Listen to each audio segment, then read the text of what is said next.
Hello and welcome. I am Dr. Lara May, a clinical pharmacist specializing in functional medicine, as well as a certified yoga teacher and Reiki master. I run a truly integrative health coaching practice, encompassing functional medicine lab testing, yoga and meditation, and a sprinkling of Reiki energy medicine. Join me here on Light Body Radio to break through your health plateau and come into alignment with your natural vitality.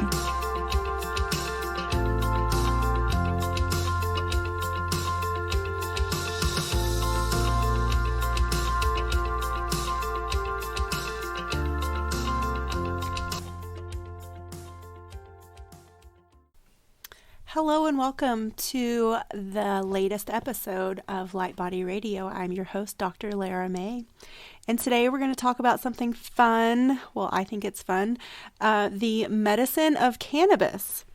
And we will obviously talk about CBD and how CBD factors into this picture and how it is unique, but also part of the big picture and really shouldn't be isolated. But I'll get into that later. So let's start with how medical cannabis does and does not work. And although cannabis is often cited as being one of the most commonly abused drugs on the planet, this is a very misleading characterization. There is a common and false distinction made between the misuse of illicit drugs versus the abuse of illicit ones. And while both illicit and licit drugs can be used rationally and irrationally, meaning they can both be misused, the molecules that are contained within these products are not good nor evil. So we shouldn't anthropomorphize them. Say that 3 times fast. To claim that cannabis is completely safe and can cause no harm is also misleading. The reality is that cannabis can be used medicinally and that cannabis can cause harm if not used intelligently. So, it is also just as important to understand what we don't know about cannabis as it is to make use of what we do know now. The best known cannabis compound is the phytocannabinoid tetrahydrocannabinol, or as we all know it, THC. THC is just a single component of a remarkable chemical ecology produced by the plant cannabis, which comprises dozens of medicinally active substances. It is and would be an error to consider THC, CBD, or any single cannabis compound to be the most medicinally valuable.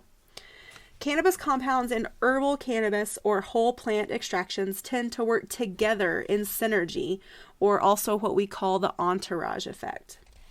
The variation in medicinal effects associated with different cannabis cultivars is due to varying ratios of active compounds produced by these exact cultivars. Variation in potency and composition, plus complex entourage synergistic effects and processes by which the body metabolizes these constituents make any thorough understanding of herbal cannabis effects a very challenging proposition. So if you're confused, you're not alone. Understanding how and where the various constituents of cannabis medicines are absorbed, distributed, metabolized, excreted, and stored within the body is important for establishing just a basic understanding of how cannabis works as medicine, which is what we're focusing on today, which is also what I think in general we as medical practitioners and as patients really need to shift our perception. But before we get into all these ins and outs, I want to take us through the endocannabinoid system. And what is that, you might be asking? So you'll hear me throughout this episode talk about the phytocannabinoid system, which is the plant system. Phyto meaning plant, PHYTO. And then endocannabinoid system. That is the system of cannabinoid receptors that are inside our body. And we are born with these receptors. They are native to us. So endo meaning inside. So humans have used cannabis for centuries, but only in the last 50 years or so has any scientific understanding really emerged as to how cannabis worked in the human body. The first cannabinoid receptors were not even found until the late 1980s.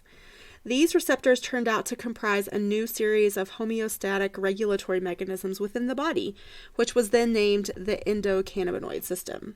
So the role of this system is very complex. It's broad in function and found within all complex animals from fish to humans. It regulates such diverse functions such as memory, digestion, motor function, immune response and inflammation, appetite, pain, blood pressure, bone growth, and the protection of neural tissue, among many other things. The endocannabinoid system comprises three principal elements: the endocannabinoid receptors, specialized molecules called endocannabinoids that interact with these receptors, and enzymes that either synthesize or metabolize these endocannabinoids. The two primary subtypes of cannabinoid receptors in the endocannabinoid system are CB1 and CB2. These receptors are distributed throughout the central nervous system and immune systems and within many other tissues, including the brain, the GI system, reproductive urinary tract, spleen, endocrine, heart, circulatory. So you can see why there's such a broad range of potential action with taking THC or CBD or any other of the active medicinal compounds, because these receptors are found in so many different places in our body. The CB1 receptor is expressed throughout the brain, where endocannabinoids and CB1 combine to form a sort of circuit breaker, which modulates the release of both inhibitory and excitatory neurotransmitters across the synapse. It is activation of the CB1 receptor that is responsible for the psychoactive effects of cannabis, since THC is mimicking an endocannabinoid by binding to this receptor. The list of brain functions that are affected by the endocannabinoid system is enormous. Decision-making, cognition, emotions, learning, memory, as well as regulation of bodily movement, anxiety, stress, fear, pain, body temperature, appetite, sense of reinforcement or reward, and blood-brain barrier permeability, and even motor control. One brain region that does not express many CB1 receptors, although, is the brainstem. And this is good because this is the area responsible for respiration and circulation. So this is why opiates are so dangerous, is because you do have opiate receptors in the brainstem, and so they go right there. And so with an opiate overdose, you have a decrease in respiration and circulation, and that's how you die. But you don't have that with CB1, which is good. So this is primarily why cannabis overdoses do not cause respiratory depression and death. Until a few years ago, it was believed that CB2 receptors were only primarily found in immune and blood cells, tonsils, and the spleen. From these sites, CB2 receptors control the release of cytokines, which are sort of they're like inflammatory proteins that are linked to inflammation and general immune function throughout the body. More than 700 chemical constituents are produced within the cannabis plant, of which the phytocannabinoids and terpenoids are the principal active ingredients. As I mentioned earlier, the body produces its own cannabinoids in the form of endocannabinoids. And by contrast, the phytocannabinoids are produced by the cannabis plant in the form of carboxylic acids, and this might be a little bit too much chemistry, but upon heating these carboxylic acids through cooking, vaporizing, or smoking, these phytocannabinoid acids are converted to their chemically neutral and more widely known forms of THC, CBD, etc. through a process called decarboxylation, which you probably don't care about. But neutral THC is typically considered the principal psychoactive drug produced by cannabis. Phytocannabinoids are relatively non-toxic and have extremely high lethal dose requirements in humans, which is why no fatal overdose has ever been directly attributed to cannabinoids. Until very recently, phytocannabinoids referred solely to those cannabinoids that were produced by the cannabis plant. More recently, however, it has been discovered that compounds produced by other plants, including different lichens and even black pepper, interact with the cannabinoid receptors as well. Therefore, the definition of phytocannabinoids has been actually expanded into include any natural plant compounds that interact with the cannabinoid receptors. For much of the last 100 years, a small handful of cannabinoids were thought to be the only active pharmacological constituents of cannabis. But over the last decade, researchers have tried to understand why users claim that different varieties of herbal cannabis appear to produce differing medicinal or psychoactive effects. One explanation for the variation is a synergy between cannabinoids and each other, plus the interactions of cannabinoids and other components of cannabis's essential oil called terpenoids or terpenes. It is now believed that cannabinoids and terpenes acting in concert together are responsible for the differences in both medicinal and psychoactive effects produced by cannabis varieties, which again we call the entourage effect. According to a 2016 review, over 200 phytocannabinoids produced by cannabis have been identified, and those are mainly broken down into 4 primary families: THC, CBD, which is cannabidiol, CBG, which is cannabigerol, or CBC, cannabichromene. The 5th phytocannabinoid, CBN, which is cannabinol, is commonly cited as the principal cannabinoid. However, CBN is not produced by the plant, but is the breakdown product of THC when exposed to oxygen over time.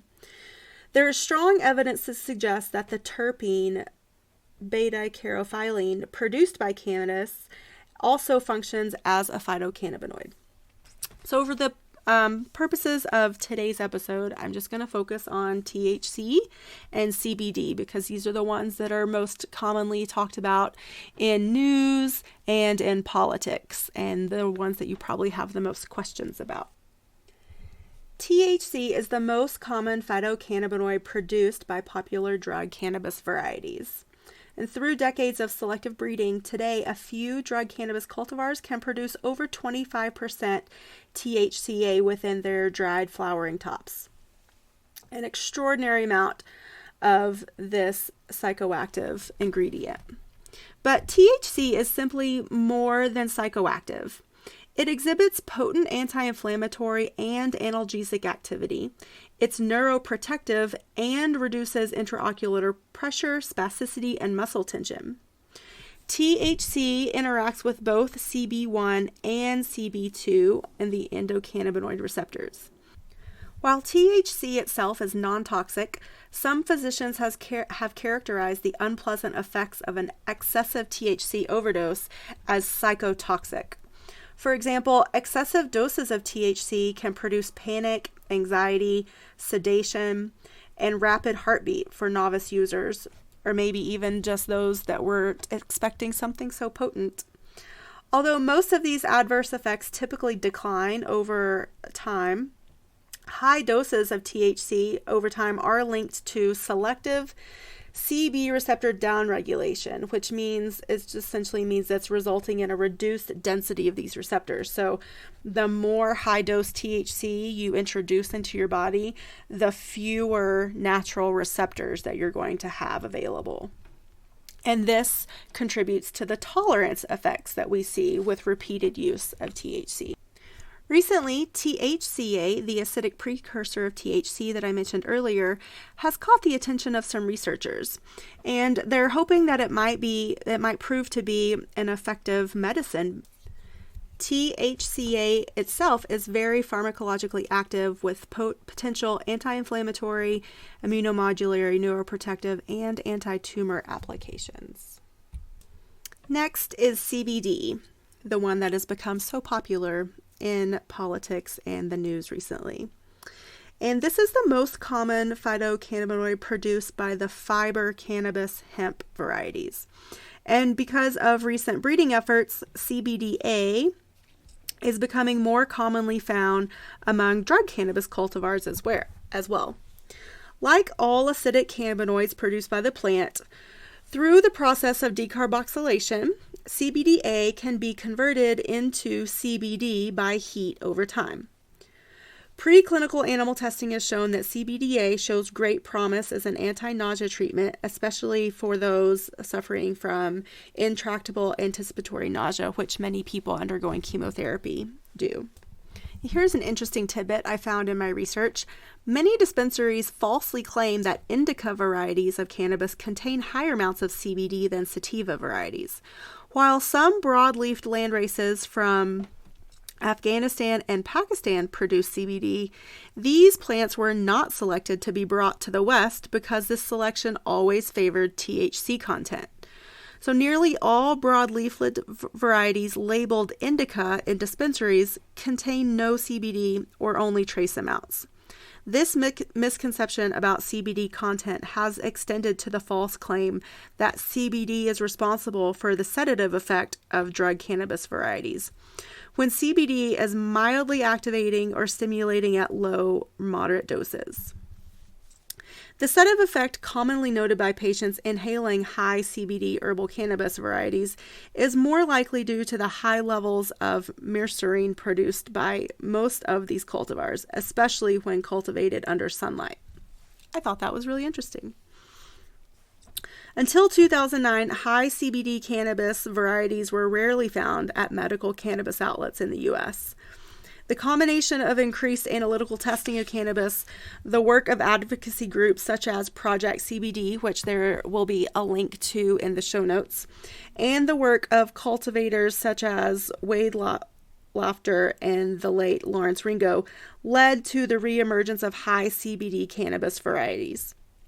The most prevalent high CBD, low THC cannabis varieties cultivated today are AC/DC and Charlotte's Web. Okay, CBD is an incredibly promiscuous little chemical, which, despite the suggestive connotation, means that CBD interacts with a wide variety of receptors, way more than THC, which explains its such broad effects.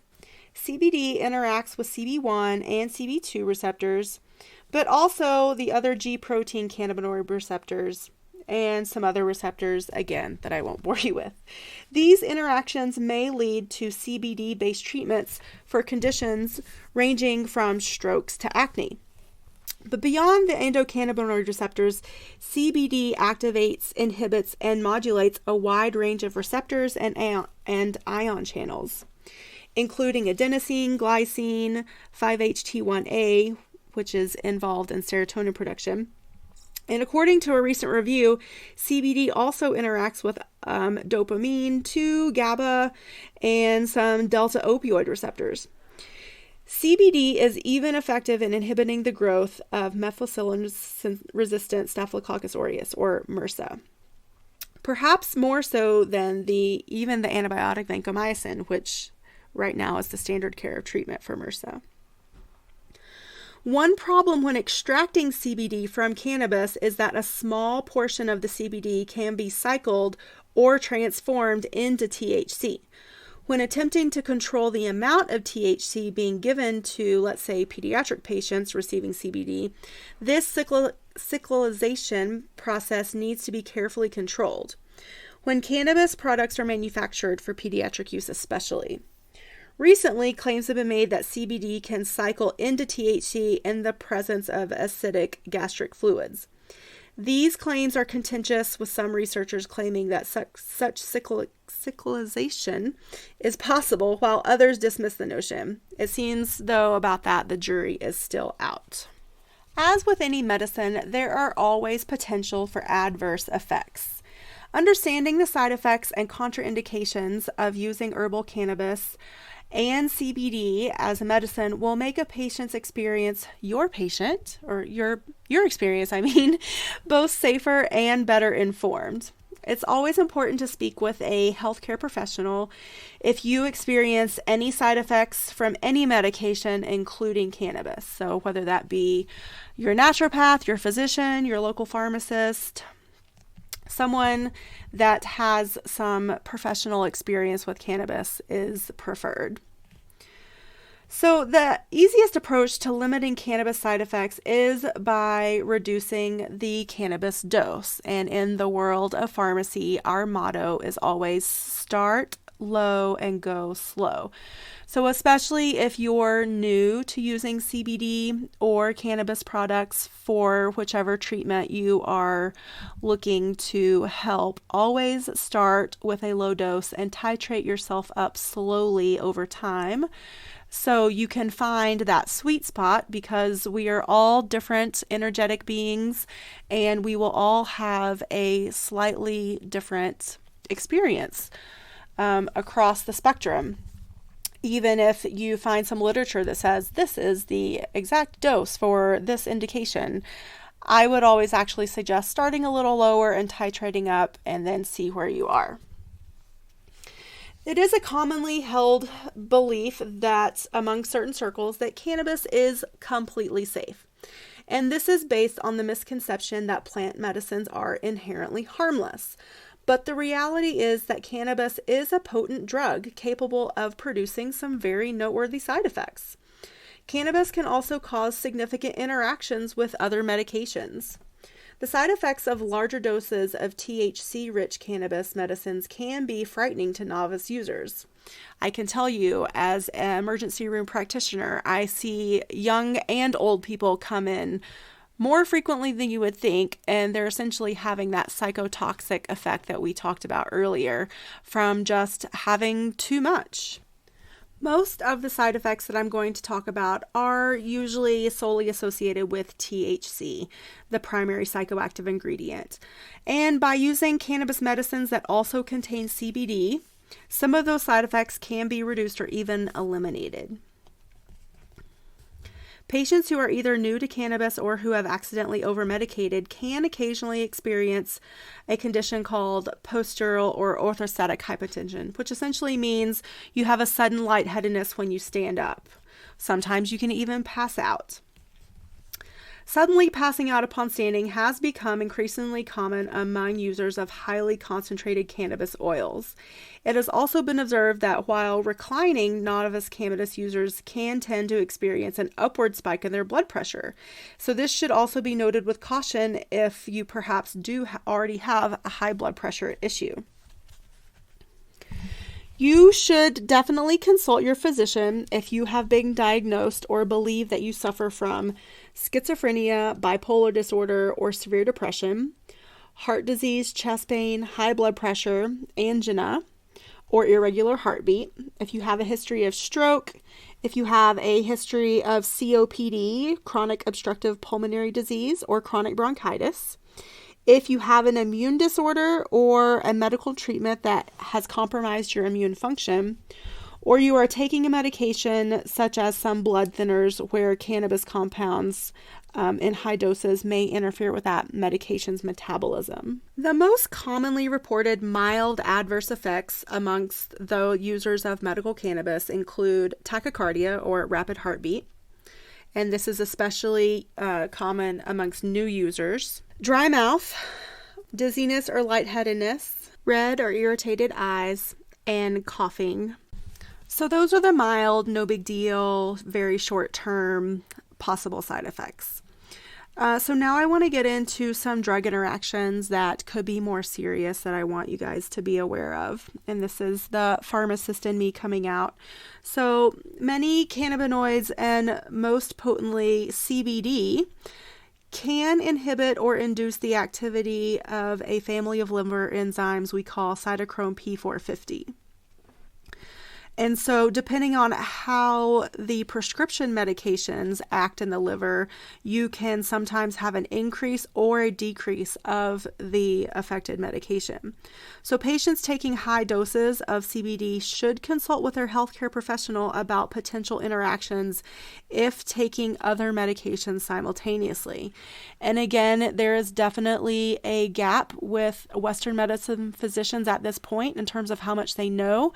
So I would encourage maybe asking your local pharmacist or getting online, and more there are databases listing healthcare professionals that have done extra education to become knowledgeable about the ins and outs and the effects and the actions with regular Western medications, we'll call them.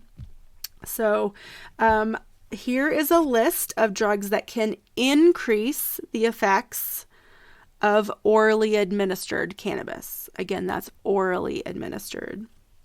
So if you were on amiodarone, if you are taking the antibiotic clarithromycin or Biaxin, if you take diltiazem for your blood pressure or maybe for AFib, erythromycin, also an antibiotic, fluconazole or diflucan, which is an antifungal, isoniazid, which is really just used to treat tuberculosis, so we don't see that much in this country, itraconazole, which is another antifungal, ketoconazole and miconazole, both also antifungals, ritonavir, which is used to treat HIV, and verapamil, which is another drug to treat cardiac arrhythmias like AFib. So all of these drugs can increase the effects of your orally administered cannabis. Okay, everybody got that? So next, the drugs that can decrease or interfere with the effects of oral cannabis. Carbamazepine, which is used to treat seizures. Phenobarbital, sorry, my healthcare short terms, which is a sedative or an anticonvulsant also. Phenytoin, which is also used to treat seizures. Primidone, which is also an anticonvulsant. Rifabutin, which is used to treat a very specific type of lung disease. Rifampin, which is an antibiotic. And even the herb St. John's wort. These drugs can decrease or interfere with the effects of oral cannabis. Unlike your typical pharmaceutical drugs, which are delivered in very specific doses, cannabinoid medicine is highly individualized. There are no research standards of potency as of yet, or delivery systems or dosages that physicians can consistently rely on. With cannabis, dosages can be as unique as the patient, and there are many possible ways to deliver the medicine into the patient's body. Cannabis can be smoked, vaporized, eaten in solid foods, taken as a liquid tincture, or rubbed on the skin as a topical. And there are numerous ways to tap into the health benefits of CBD and cannabis, especially with these new technologies and innovations that are emerging daily. Again, I would recommend that you find a reputable and reliable healthcare professional to help you decide on which dosage form and where it will be administered in terms of getting the maximum effect for the area that you are wanting to treat in your life. I'm going to wrap it up there today. I didn't want to go into any specific disease states or disease treatments because it's just so vast. So if any of you out there have questions and want to hear something more specific, maybe about pain management or maybe some gastrointestinal disorders, shoot me some comments, shoot me an email, and once I get an idea of what you guys want to hear more on, then I'm happy to do another episode about more details about specific disease states that can be treated very effectively with CBD and regular cannabis products.